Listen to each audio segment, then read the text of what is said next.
guys, so we have an interesting night here to talk about. I've had my kit outside doing the astronomy as I'm used to doing it, namely not imaging anything, just having the kit up, powered on, doing something, useless really. Well, today actually we did something completely useless astronomy wise, but it actually might have closed the books on some of the issues I've been having.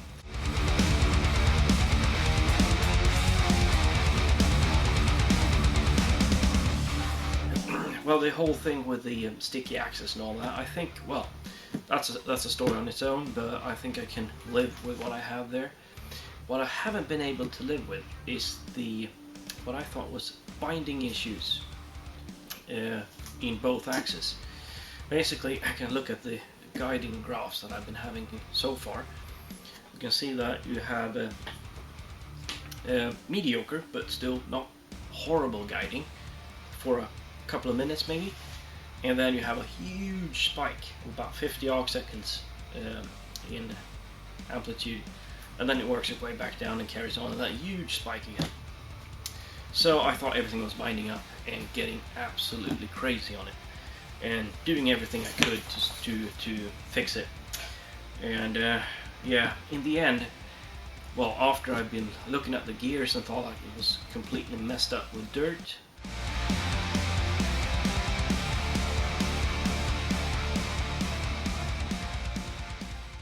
and I could actually see the transparent grease was completely gray and full of small like particles in it. So that was a mess on its own regardless. So I cleaned that up and changed the grease. I don't mean to brag, but I mean that's quite a lot of dirt that comes out in that grease. And this mount has been running for, I don't know, maybe 20 hours. So happy about that. I thought like, oh, I fixed the fault, that's it. All the spikes is just basically pieces of dirt that the gears are running over. That's it. Simple fix. Shouldn't have messed with the mount really. Should just have cleaned the grease out. But no. The spike's still there. No change at all really. So I'm trying to mesh everything up. So what I did was then I loosened the whole meshing to a point where you start seeing the massive oscillation in the right ascension, for instance. So absolutely no chance that I've been binding up. No chance.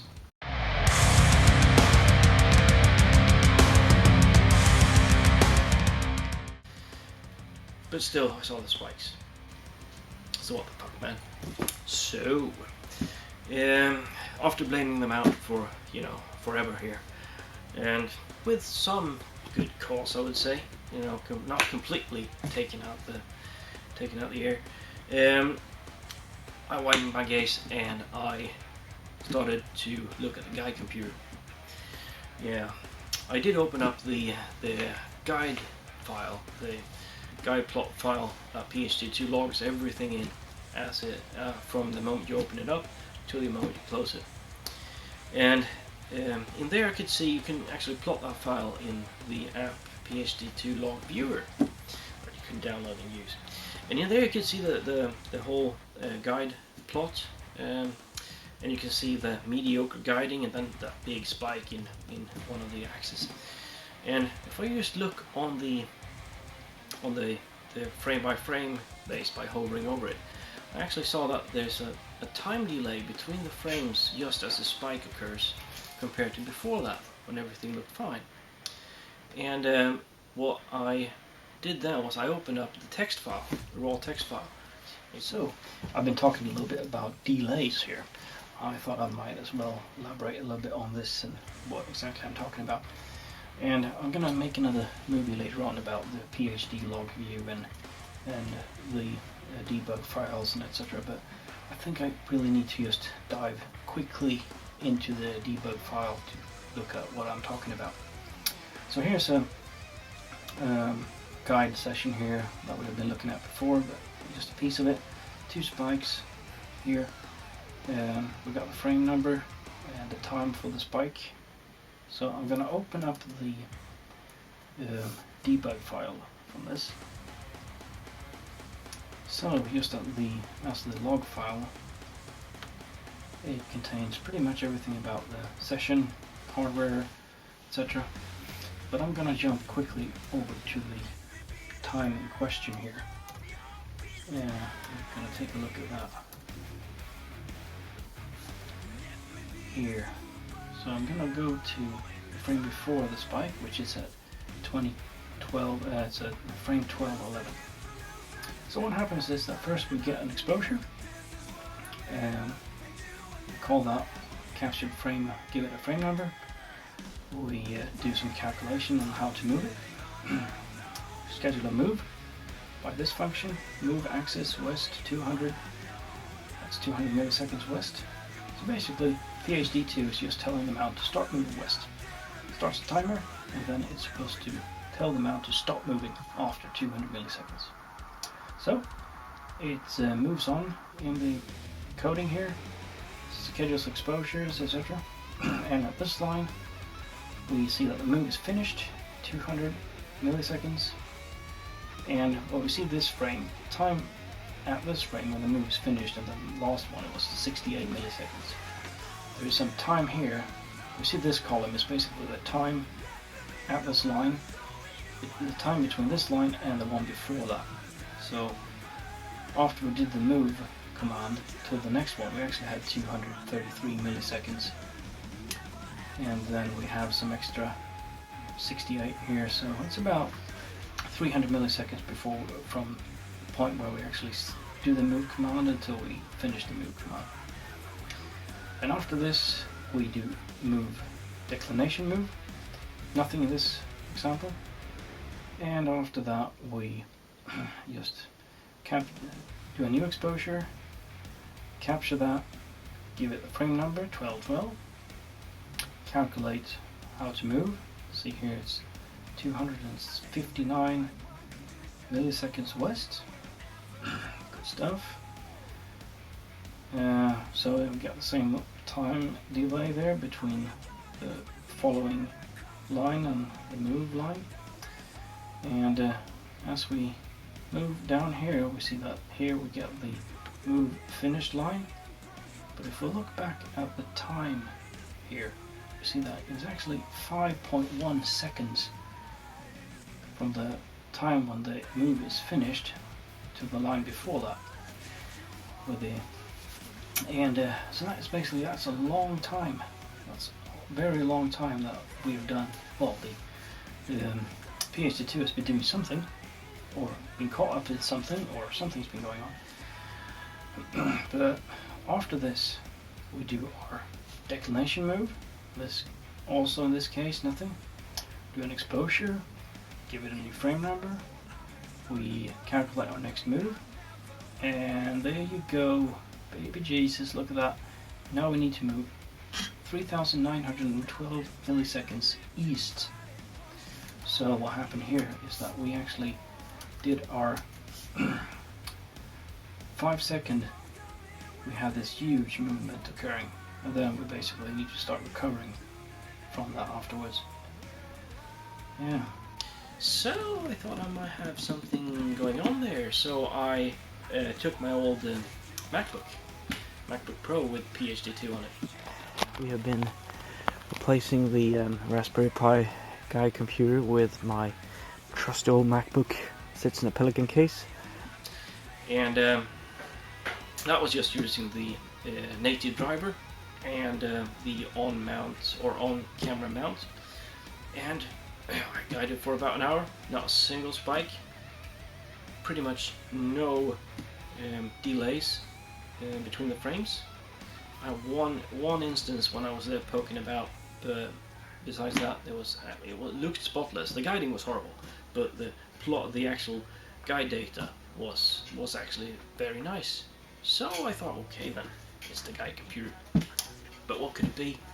I mean, it seems to be working quite nicely. I had this got a little Raspberry Pi 3B Plus that I've been very happy with, but it might not have been as trustworthy as I thought.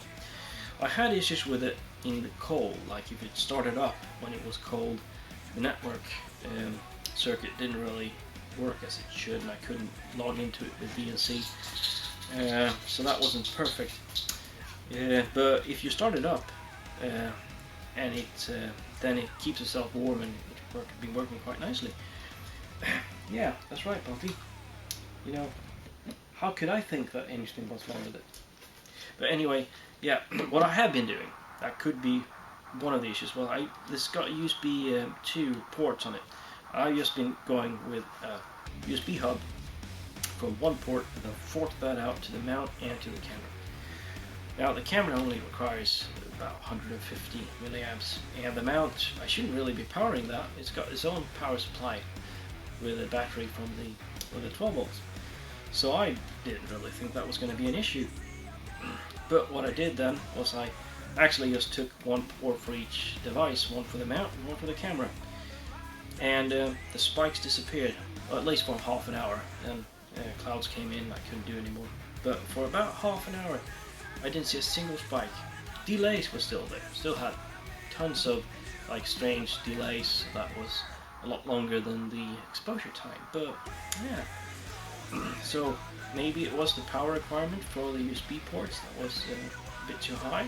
Anyway, I haven't checked what the current consumption on the mount is, but yeah.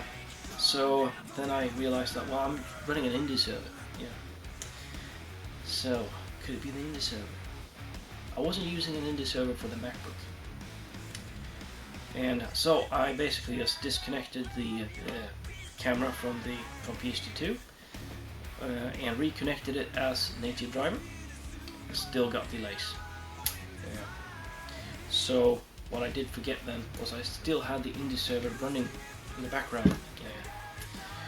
So that probably still talked to the camera as well as phd2 did, because the guiding wasn't actually, it was worse even than before. So anyway, this evening then I was gonna do a complete test again, but we had clouds. I'll show you what it looked like.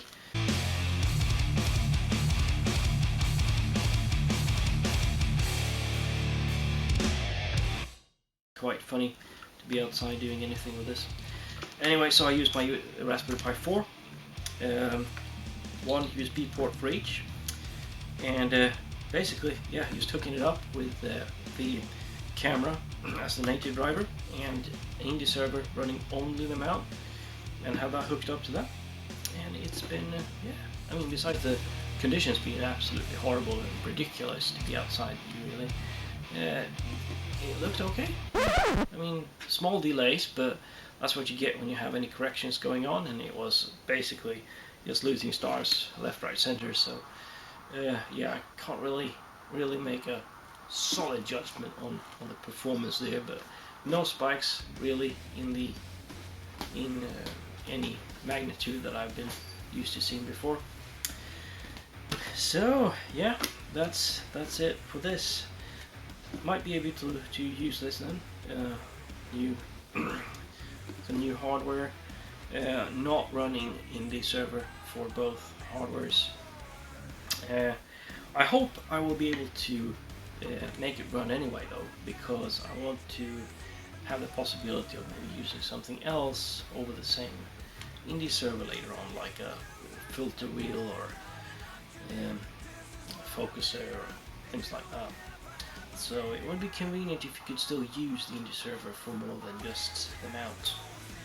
But anyway, that's it.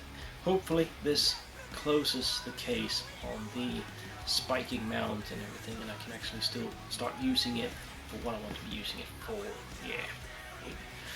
Anyway, yeah. So we'll see. I'm not gonna bring out the champagne yet. Gonna have a small drink to celebrate. I think, don't we? Yeah. So, cheers and good night.